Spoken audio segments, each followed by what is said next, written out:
ऋचा राजपूत, मैंने 2 प्रदेश अध्यक्ष हाल में ही देखे। लक्ष्मीकांत वाजपेयी 14 में प्रदेश अध्यक्ष थे। जब भाजपा ने जनसंघ से लेकर आज तक के अपने जीवन का सर्वोत्कृष्ट प्रदर्शन किया, 71 सीट अकेले। हमने स्वतंत्र देव सिंह को देखा, तब भी अच्छा प्रदर्शन किया, 62 सीट। मायावती और अखिलेश यादव के एक हो जाने के बाद हम भूपेंद्र चौधरी को भी देख रहे हैं। बोलो सियावर रामचंद्र की जय, पंजीरी बांटो। क्या ये कैसे अध्यक्ष जी हैं? ये तो लुटिए डुबो दिए नहीं। और एक सवाल इसी के साथ जोड़ दूं, बनारस में जो बड़े बड़े दिग्गज मठाधीश 3.5 महीने से मोर्चा संभाले थे, वो क्या कर रहे थे? हम तो देखते थे फेसबुक सोशल मीडिया पर कि गली गली मकान मकान मथ के रख दिया है भाजपा के हजारों नेताओं ने। क्या कहां मथ रहे थे? गंगा में मथ रहे थे कि गलियों में गए थे? ऋचा जी। अमिताभ जी, मेरे हिसाब से जो एक बदलाव होता है ना, वो प्रकृति का नियम होता है। तो जो 10 साल के बाद, और देखिए अच्छी बात है, लेकिन जो रिजल्ट अंत में आ रहा है वो ये है कि भारतीय जनता पार्टी ही सरकार बनाने जा रही है। यदि आप यूपी की समीक्षा करें तो समीक्षा आप उसकी भी करिए ना, कि हम केरल में एक ऐसी ऐतिहासिक सीट को जीत के आए हैं। तो अगर हमारा राम मुद्दा आप यूपी में चला रहे हैं तो उस मुद्दे को वहां भी बोलिए ना। अगर कोई जन कल्याणी योजना हमारी जो यूपी में आई है, तो ऐसी मध्य प्रदेश में हम सारी की सारी सीटों पे जीते हैं, छत्तीसगढ़ में हम 11 में से 10 सीटें जीते, हिमाचल में हम पूरी सीटें जीते, मध्य प्रदेश में हमने क्लीन स्वीप किया है। तो ऐसा अच्छा नहीं है कि यूपी को ही आप सेंट्रिक बना मासूम के। सवाल है ऋचा, एक मिनट। आज तो कड़े सवालों का सामना करना के दिन है आपका, इसलिए विनम्रता से वो सवालों का सामना करिए। एक मासूम सवाल आ गया जहन में। ये किस डॉक्टर ने बताया था? होम्योपैथी था, एलोपैथिक था, यूनानी वाला था? कौन डॉक्टर था जिसने आपके बड़े नेता को ये बताया कि बीच चुनाव में वोटिंग के दौरान ये इंटरव्यू ठेल दो कि भाजपा को आरएसएस की जरूरत नहीं, भाजपा सक्षम हो गई है? बोलो सियावर रामचंद्र की जय। पूरा भाजपा भाईजी चला रहे हैं। निराला नगर से काम चल रहा है, यहां झंडेवालान से चल रहा, बाहर रेशम बाग से चल रहा, देश भर में। भाजपा का कौन सा ऐसा आदमी जो नहीं जानता कि आरएसएस का क्या रोल है भाजपा में? कौन ऐसा है? और जो कह रहा हम नहीं जानते वो मूर्ख है। फिर वो भाजपा में अभी तक अंदर नहीं हुआ, बाहर ही बैठा दरवाजे पर। ये बात कहने की, जिसमें मैं समझना चाह रहा हूं, किसी डॉक्टर ने कहा था कि ये बोलना जरूरी है, नहीं तो फिर मामला गड़बड़ हो जाएगा। कोई बोलता है ऐसा ऋचा जी कि भाजपा को आरएसएस की जरूरत नहीं? मैंने वो बयान सुना था नड्डा जी का, जिस तरीके से उन्होंने बोला था और जिस तरीके से वो लोगों के बीच में भेजा गया, उसमें बहुत फर्क है अमिताभ जी, ये आप भी जानते हैं। दूसरी बात ये है कि जो उत्तर प्रदेश में ये लोग कह रहे हैं कि हमने अपने मैनिफेस्टो को अच्छे से रखा, तो ये तो इनको भी पता है कि अगर लॉ एंड ऑर्डर की बात करें तो उत्तर प्रदेश में ऐसा तो है नहीं कि काम नहीं हुआ है। अगर आप ये जो जो ये आवास मिले हैं, ऐसा तो है नहीं कि उत्तर प्रदेश में आवास नहीं मिले। मैंने तो खुद जमीन पे जाके काम किया है। तो आप ये मत कहिए कि यूपी में विकास नहीं हुआ या फिर हमारे यहाँ के प्रत्याशी ने खराब काम किया इसलिए हमें वोट नहीं दिए। मैंने आपको फिर वही बोला कि जो बदलाव होता है वो प्रकृति का नियम होता है।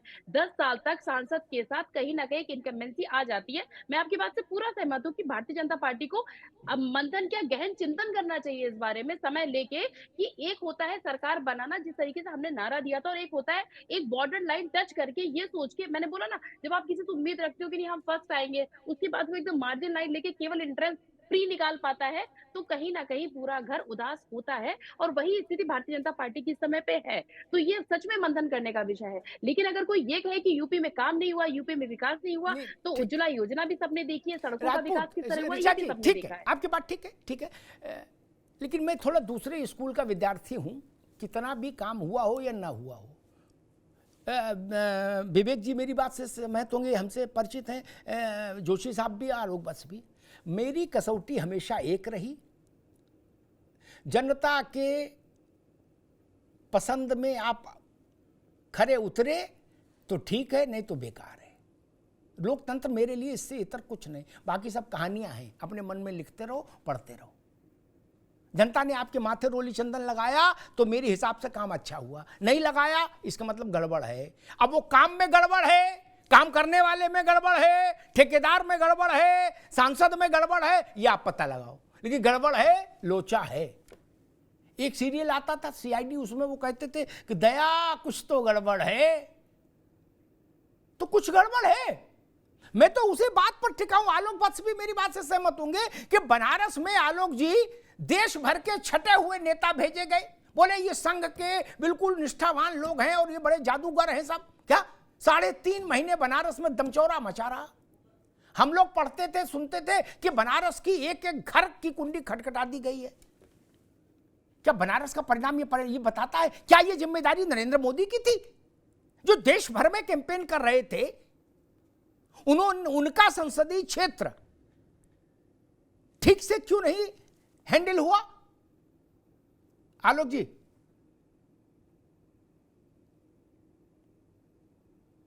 के नैरेटिव पर पूरे देश में भी एनडीए लड़ रही थी, उसको अपने वाराणसी के क्षेत्र में 1,52,000 वोट से सिर्फ लीड करके जीतना पड़ा है। ये बहुत चिंतनीय विषय है कि क्या मैनेजमेंट कहाँ चूक हुई, क्या एंटी इनकम्बेंसी उन पर भी लागू था उनके कॉन्स्टिट्यूएंसी में। ये सब गहन सोच का विषय है और इस पर जो भी निष्कर्ष आएगा तो भारतीय जनता पार्टी को उस पर कार्रवाई करनी होगी।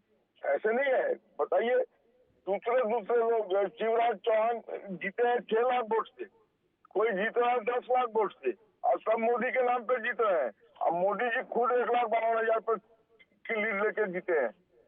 ये बहुत ही चिंतनीय विषय है। और मैंने आपको कहा ना कि बहुत से लोग नाराज थे जो तीसरी बार टिकट लेके आए थे, और 400 का जो नैरेटिव सेट हो गया था, 400 पार तो बीजेपी जा ही रही है, नरेंद्र मोदी जी को 400 मिल रहे हैं, तो लोगों ने कहा अमिताभ जी को तीसरा मत भेजो पार्लियामेंट, एक सीट से क्या फर्क पड़ेगा। और ये इंडिया साइनिंग बहुत लोगों पर लागू हो गया, जिसका रिजल्ट आप यूपी में देख रहे हैं कि 41 पर वो है और 34 या 36 पे एनडीए है। तो ये विवेक नारायण जी, क्या इंडिया शाइनिंग जैसा डिवेकल दिखा है इस बार?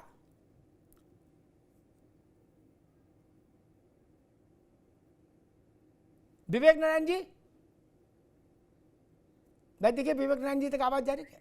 आजा। ऋचा राजपूत, वही प्रश्न आपसे, इंडिया शाइनिंग जैसा मामला हो गया क्या? क्योंकि मैं तो एक लिटमस टेस्ट करना चाहता हूं वाराणसी। मैं बाबा विश्वनाथ के दर्शन करने जाना था, इसलिए नहीं गया, वहां लोगों ने बताया कोई होटल ही नहीं खाली, 3 महीने से वहीं धमा चौकड़ी चल रही है। इतने इतने वरिष्ठ लोग आ गए हैं कि वो कह रहे कि नहीं बिल्कुल सब हो जाएगा। क्या जब प्रधानमंत्री की कॉन्स्टिट्यूंसी में ये व्यवहार, मतलब इसके लिए तो क्षमा नहीं होनी चाहिए ना कोई बहाना चलना चाहिए। ऋचा राजपूत जी, देखिए ये कहीं न कहीं सच में बहुत दुर्भाग्य की बात है, जिसको मैं भी यही सोच रही थी कि अभी तक जभी भी मैंने अपनी पार्टी का पक्ष रखा है, हमेशा विकास के मुद्दों पे बात किया है। कितने काम हुए ये बताया, कितनी योजनाएँ मिली ये बताई। लेकिन आज जब चुनाव के परिणाम देख रही हूँ, तो अयोध्या जैसी जगह, मतलब मुझे तो ऐसा लगता है कि हिंदुओं का जो सबसे बड़ा एक मुद्दा रहा था, वो राम मंदिर का था। और कहीं न कहीं भारतीय जनता पार्टी का ये दुर्भाग्य है, जब उन्होंने राम मंदिर के लिए 1991 में आवाज उठाई, तब भी हमारी पार्टी इस तरीके से एक बार मात खाई। अब मैं किसी एक अलग से धर्म का नाम नहीं लेना चाहती, और सेम वही चीज़ रहा। तो राम मंदिर का मुद्दा, और कम से कम विपक्ष को तो फ्री हो गए। अब ये ईवीएम को तो दोष नहीं देंगे, अब ये राम मंदिर के मुद्दे को तो दोष नहीं देंगे ना। अब तो ये जनता का जनादेश बता रहे हैं, और भारतीय जनता पार्टी इसको सहर्ष स्वीकार भी कर रही है। और ये भी एक बहुत बड़ा मुद्दा है कि अगर मोदी जी की खुद की कॉन्स्टिट्यूएंसी से अगर वो केवल 1 लाख या 1.5 लाख के आसपास पा रहे हैं, तो जो इन्होंने नैरेटिव सेट किया जनता के बीच में, वो नहीं था। हम जनता के बीच में अपने काम को लेके गए, लेकिन अमिताभ जी ये बात भी विपक्ष को माननी पड़ेगी कि जितना झूठा नैरेटिव कि योगी जी को हटाया जाएगा, मोदी जी हटा के अमित शाह जी बनाए जाएंगे, लोकतंत्र बदला जाएगा, संविधान खतरे में है, ये कहीं ना कहीं जो झूठा नैरेटिव, मतलब झूठ बोलने के सारे लिमिट क्रॉस किए गए। और उसकी वजह से भी कहीं ना कहीं हम लोग रुकना होगा ऋचा, रुकना होगा। विवेक नारायण जी जुड़ गए, मैं आ रहा हूं विवेक जी आपके पास। आलोक जी अभी रुकिए, लेकिन मैं बात कड़वी कहूंगा, अच्छी लगे तो ठीक हो, खराब लगे तो पानी पियो भैया। योगी जी हटाए जाएंगे, ये कानाफूसी सबसे पहले तो आपके घर से ही शुरू हुई, केजरीवाल तो बाद में बोले। अब टीवी है इसलिए मैं आगे नहीं बोलूंगा। क्या गांव गांव, खेत खेत, शहर शहर, चौराहे चौराहे, चाय की दुकान पे जाके कौन कहता था ना ना 4 जून के बाद हो जाएगा हिसाब, बात हो गई ऊपर। क्या फिर केजरीवाल ने बोला, खंडन कब हुआ? जब चुनाव खत्म हो गया तब नड्डा जी ने खंडन किया। पूरा चुनाव घल्लूघारा हो गया तब जाके जगत प्रकाश नड्डा ने उसका खंडन किया कि योगी जी को नहीं हटाया जाएगा। क्यों? क्या पता नहीं? आलोक जी रुको, क्या पता नहीं था कि क्या हो रहा है? पता तो था। और केजरीवाल के बोलने के बाद तो हाहाकार मच गया था। आप लोगों के पास एक ट्वीट करने का टाइम नहीं था। जेपी नड्डा को ट्वीट करना चाहिए था, उसी दिन प्रेस कॉन्फ्रेंस करनी चाहिए थी। नहीं, ठंडे में डाल दिया, ठंडे में। बोले योगी जी निपटे। और कब बोले? जब चुनाव खत्म हो गया, जब चिड़ियां खेत चुंग गई तो बोले नहीं, कौन कह रहा है योगी जी को हटाया जाएगा? कतई नहीं हटाया जाएगा। तब तक चुनाव खत्म हो चुका था। इस बात की भी पड़ताल होनी चाहिए कि जो समय पर बोला जाना चाहिए था वो चुनाव के बाद क्यों बोला गया। रहस्य है, कुछ तो गड़बड़ है दया, कुछ तो गड़बड़ है। विवेक नारायण जी, क्या मैं पहले आपसे प्रश्न ले, क्या इंडिया शाइनिंग जैसी स्थिति बनी जैसा वाजपेयी जी के समय में इंडिया शाइनिंग का हुआ था? जी, वही बनी है। और जनता ने जो फैसला किया वो किसी को उम्मीद नहीं थी। और आपने बनारस की बात करी, मैं एक बात और जोड़ दूं उसमें। आपने 3.5 महीने की वहाँ सबकी बात करी, सबने कैंप किया वहाँ पे बड़े बड़े नेताओं ने। और उसके बाद नामांकन में अमिताभ जी पिछले बार जितने प्रत्याशी मोदी जी के खिलाफ लड़े थे, इस बार भी काफी लोग थे, लेकिन उनको लड़ने नहीं दिया गया। और सिर्फ इसलिए कि मोदी जी का जीत का मार्जिन बढ़ाया जा सके। इतने सब पापड़ बेलने के बाद और जिस तरीके से दिल्ली वाला पूरा रिपीट हुआ, जिस तरीके से दिल्ली में गृह मंत्री समेत पूरी सरकार, केंद्र सरकार और मुख्यमंत्री दरवाजे दरवाजे पर्चा देके नगर पालिका ऐसे वोट मांग रहे थे, वही स्थिति बनारस में हुई। तो आज ये सोचिए कि ये जो किया गया वहां पे, तो प्रत्याशी भी कम खड़े करेगा इसीलिए कि जीत का मार्जिन बढ़े।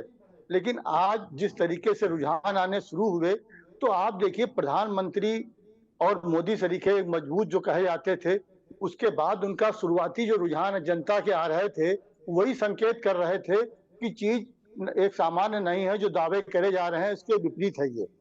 और दूसरी योगी जी की जो बात आपने करी, तो इसमें तो साफ जाहिर है कि जिस तरीके से गुजरात का तरीके से प्रयोग और देश के राज्यों में करे गए, उत्तर प्रदेश में ये प्रयोग कम क्यों किया गया।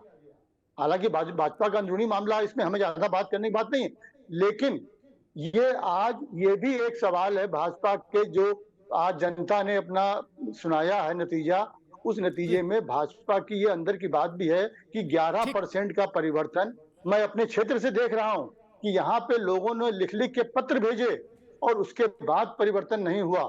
तो इस तरीके की और भी सीटें होंगी, 11% आप बता ही रहे हैं, तो ये साफ जाहिर करता है कि इसमें तीर कहीं था, निशाना कहीं था। तो हाँ, ये बात आपकी बिल्कुल।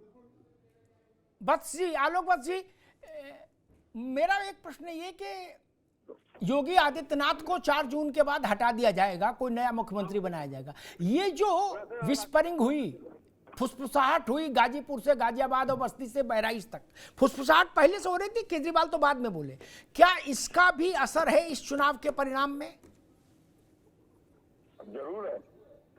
मैं मानता हूं कि जिस तरीके से लास्ट में, और आपने ठीक कहा कि जब ये बात हवा में तैर रही थी तो किसी ने खंडन नहीं किया, और खंडन हुआ जब चुनाव हो गया उसके बाद, तब तक ये फैक्टर अपना काम कर चुका था। आज मुझे बहुत से लोग मिले जी, बड़े नेता भी मिले, बहुतों का कहना था कि ये जो हुआ है ये योगी जी ने करा दिया, बता दिया इनको सबकी औकात। अब पता नहीं ये बात में कितनी सच्चाई है, लेकिन ऐसा भी लोग अब कहना चालू कर दिए। और जिस तरीके का नैरेटिव सेट हो गया था और प्रबलता से ये बात आ गई, खासकर केजरीवाल जी के कहने के बाद, किसी को तो एक ट्वीट तक करना चाहिए था, एक खंडन करना चाहिए था, बताना चाहिए था कि भैया ये सब गलत चीज है। और दूसरी चीज जो उससे भी प्रबल फैक्टर जो काम किया, वो आरएसएस के बारे में कहना कि अब हम इतने मजबूत हो गए कि हमको इसकी जरूरत नहीं है। यकीन मानिए अमिताभ भाई, कोई भी आरएसएस का गांव तक का लेवल का आदमी नहीं निकला चुनाव में, शिथिल पड़ गया। जी ये बिल्कुल सब ठीक बात। करके काम किया एक छोटा सा प्रश्न और छोटा सा उत्तर ऋचा जी से लूंगा। विस्परिंग छोड़ दीजिए, उसका तो सबूत नहीं होता है कानाफूसी का। ऋचा जी कह देंगे नहीं हुई कानाफूसी, तो मैं कहाँ झगड़ा करूंगा उनसे। लेकिन अरविंद केजरीवाल ने जब दो बातें कहीं तिहाड़ से निकलते ही, जैसे वो जीप पे खड़े हुए, उन्होंने दो बातें उच्चारित की। एक, मोदी जी प्रधानमंत्री नहीं बनेंगे, अमित शाह जी बनेंगे, और दूसरा योगी हटा दिए जाएंगे। पहली बात का खंडन अमित शाह जी ने किया, जेपी नड्डा ने किया, राजनाथ जी ने किया 1 घंटे के भीतर, खटाखट खटाखट खटाखट। लेकिन केजरीवाल ने जो दूसरी बात बोली थी उसका खंडन नहीं हुआ था। क्यों? पूरा सुन नहीं पाए थे टेप केजरीवाल का? क्या मसला था, या लाइट चली गई थी? ऋचा जी। जी देखिए अमिताभ जी, मैं आपकी सारी बातों से सहमत हूँ कि जो भी चीज हुई उसका खंडन करना चाहिए। जब भी मोदी जी ने किसी बात का खंडन किया मंच से, तब भी विपक्ष हमेशा बिलबिलाया। और यही अगर हम लोग 300 पार कर जाते तो जितनी भी चीजें भाजपा ने की उन सबके पॉजिटिव तरीके से बताए जाते कि हमने विपक्ष पे बहुत ध्यान नहीं दिया, हम अपने काम पे मन लगाए रहे, हम कार्यकर्ता पे ध्यान देते रहे। बस वही बात होती है कि जो चीजें उस सब आज हमारे विपक्ष जा रहा है, जैसे हम 294 सीट पे रुक गए हैं, तो अब हम ये सोच रहे हैं कि हम बस केवल अपनी सरकार बना के अपने पे मंथन करेंगे। अब वो बयान दिया गया, उसका खंडन करना चाहिए, उसका खंडन क्यों नहीं किया गया? और विपक्ष ने इतनी अफवाहें फैलाई अमिताभ जी की, जब भी ठीक डिबेट होती तो हम ये सोचते थे कि आज हम किस बात का खंडन करेंगे। ठीक है ऋचा राजपूत।